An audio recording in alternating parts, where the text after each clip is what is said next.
अक्सर लोग प्रश्न करते हैं, जो ज़्यादातर लोग पूछते हैं, ऐसे ही कुछ प्रश्न जिसका मैंने पहले भी उत्तर दिया है, लेकिन नए नए रूप में लोग प्रश्न पूछते हैं कि सदगुरु कबीर साहब मंदिर का विरोध क्यों करते हैं, या फिर सदगुरु कबीर साहब हिंदू धर्म का विरोध क्यों करते हैं, सनातन का विरोध क्यों करते हैं, मूर्तियों का विरोध क्यों करते हैं। इसी प्रकार के ढेर सारे प्रश्न आए, पहले भी उत्तर दिए गए, लेकिन प्रश्न अगर पुनः आते हैं तो पुनः नए रूप में उत्तर भी चाहिए। तो लोगों ने जब यह प्रश्न किया कि सदगुरु कबीर मंदिर के विरोधी क्यों हैं, या राम कृष्ण के विरोधी क्यों हैं, शिव के विरोधी क्यों हैं, तो सबसे पहली बात तो सदगुरु कबीर विरोधी है ही नहीं, यह जानना पड़ेगा। सदगुरु कबीर राम के विरोधी नहीं है, सदगुरु कबीर कृष्ण के भी विरोध में नहीं है, और वे मंदिर के तो बिल्कुल भी विरोध में नहीं है। तो प्रश्न उठेगा कि चारों तरफ हल्ला तो यही है कि कबीर विरोधी है, समाज में चारों ओर बातें तो यही फैलेगी कि कबीर तो विरोध करते हैं, मंदिर ना जाओ, पूजा ना करो, मूर्ति ना बैठाओ।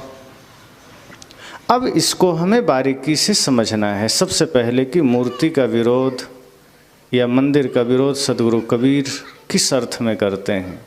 जैसे कोई आदमी राम के मंदिर में गया, वो राम जी की पूजा किया, उपासना किया, काफ़ी देर किया, और घर आया और अपने भाई से विवाद कर लिया, अपने भाई से झगड़ा कर लिया। अब यहाँ सदगुरु कबीर कहते हैं कि तुम जिस राम की पूजा कर रहे हो वो तो भाई के साथ प्रेम से रहे, और तुम घर आकर के अपने ही भाई से झगड़ा कर रहे हो, एक एक इंच जमीन के लिए खून खराबा पर उतर रहे हो।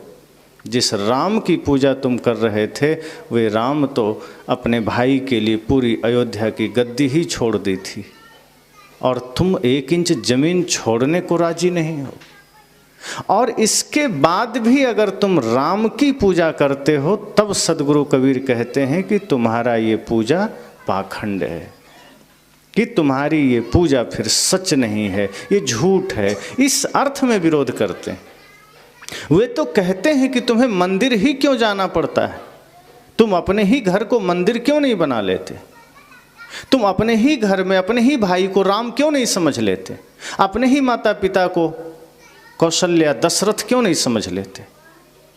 वो तो मंदिर और विराट बनाने की बात कर रहे हैं, वो मंदिर मिटाने की बात नहीं करते। वे कहते हैं एक क्षुद्र मंदिर में अटक जाने की बात मुझे हजम नहीं होती, अपने घर को मंदिर बनाओ, आंगन को मंदिर बनाओ, घर घर मंदिर बने। जब घर मंदिर बन जाता है तो फिर राम की उपासना बाहर करने की आवश्यकता नहीं पड़ती, घर में ही हो जाती। इसी तरह सदगुरु कबीर कहते हैं कि तुम माता रानी के मंदिर गए, वहाँ तुमने चुनरियाँ चढ़ाई, अन्य पूजा के सारे उपक्रम तुमने किए, बड़े ही दीनहीन भाव से तुमने वहाँ साष्टांग दंडवत किए माता रानी को, और घर आए तो अपनी माँ से एक मीठे बोल न बोल सके। तो सदगुरु कबीर कहते हैं तब मैं तुम्हारी पूजा को पाखंड कहता हूँ, क्योंकि अगर अपनी ही माँ में जगत जननी का दर्शन न हुआ, अपनी ही माँ की तुमने सेवा पूजा न की, तो मंदिर में तुम्हारी की गई पूजा पाखंड से ज़्यादा कुछ भी नहीं है। वे तो कहते हैं अपनी माँ और जगत में जितनी भी माताएं हैं सब में तुम्हें जगत जननी दिख जाए तो किसी को दुख न दे सकोगे। तो वो तो और पूजा को विराट बनाने की बात करते हैं, वो विरोध कहाँ करते हैं।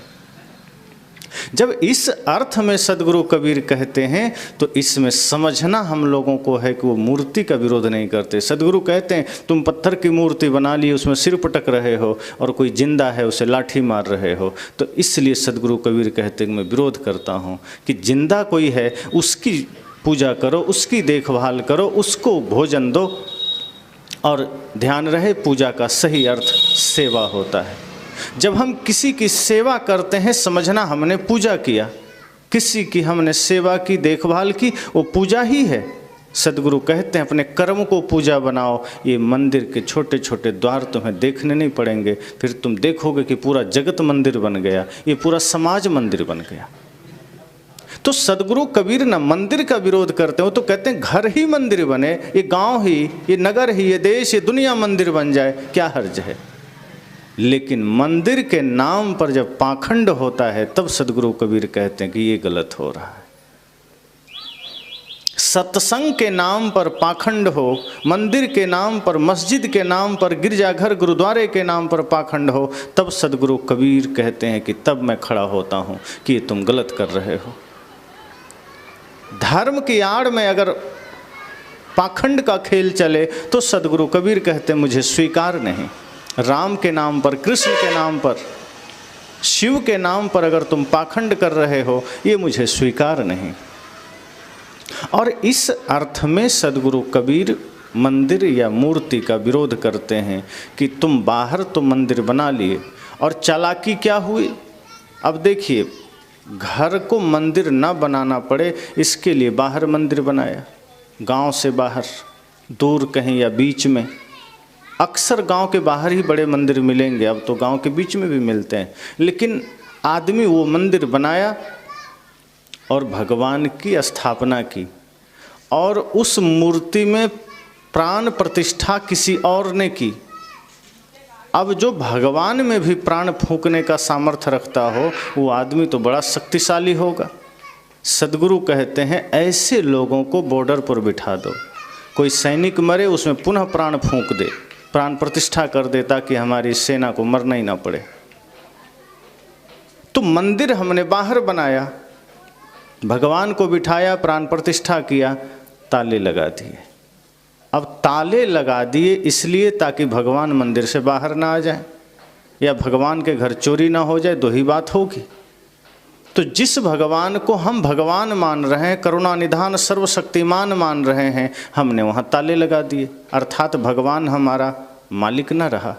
अब हम मालिक हो गए। जब इच्छा होगी हम पर्दे हटाएंगे, जब इच्छा होगी हम दरवाज़ा खोलेंगे, कपाट खोलेंगे, जब इच्छा होगी हम भोजन कराएंगे। तो मजाक नहीं तो और क्या।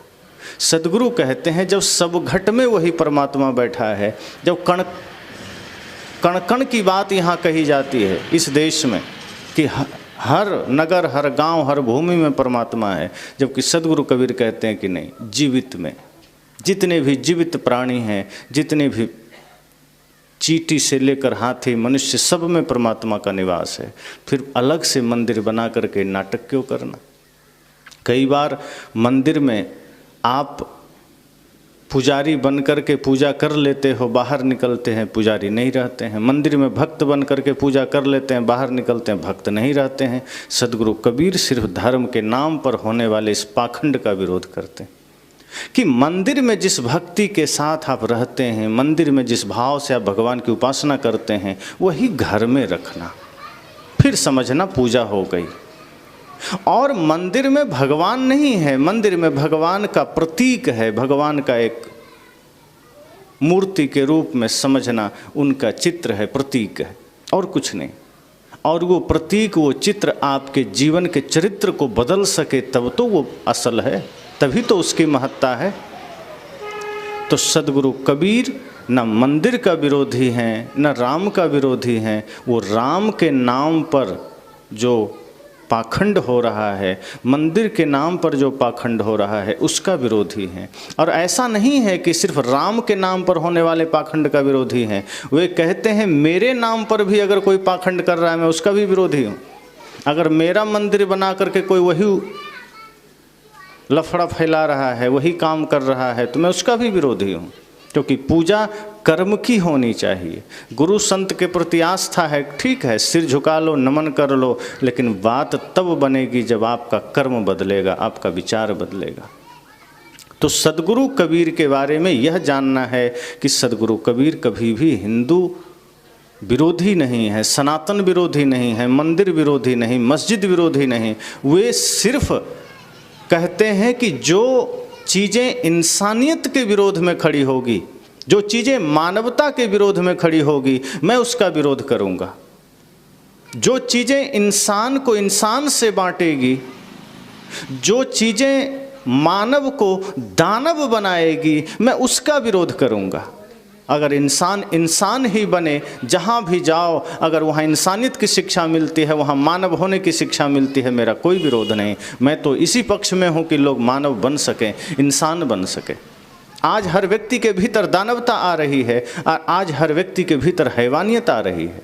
लोग नारे लगाते हैं कि दशहरा आएगा तो रावण वध होगा। अपने भीतर के रावण को मारने में हम उत्सुक नहीं हैं। आज हर व्यक्ति के भीतर एक रावण बैठा है, तभी तो हम कहीं गलत करते हैं।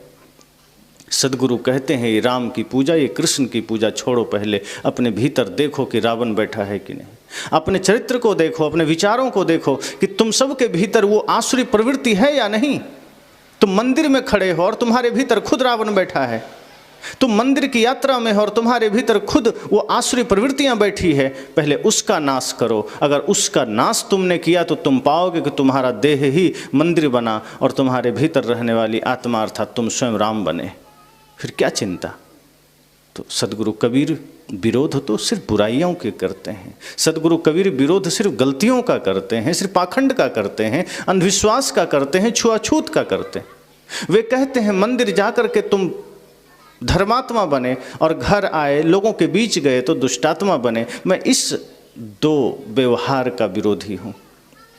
और दूसरी बात, जो लोग कहते हैं कि हिंदू धर्म के विरोधी, तो पहली बात, धर्म का विरोधी कबीर साहब कैसे हो सकते हैं। वो तो धर्म की परिभाषा ही देते हैं कि जहाँ दया तहाँ धर्म है, या सांच बराबर तप नहीं।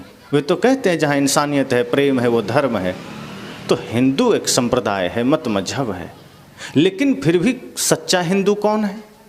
कबीर साहब विरोधी सच्चा हिंदू के नहीं है, ढोंगी हिंदुओं के विरोधी हैं, जो हिंदू का खोल पहने हैं, हिंदू हैं नहीं।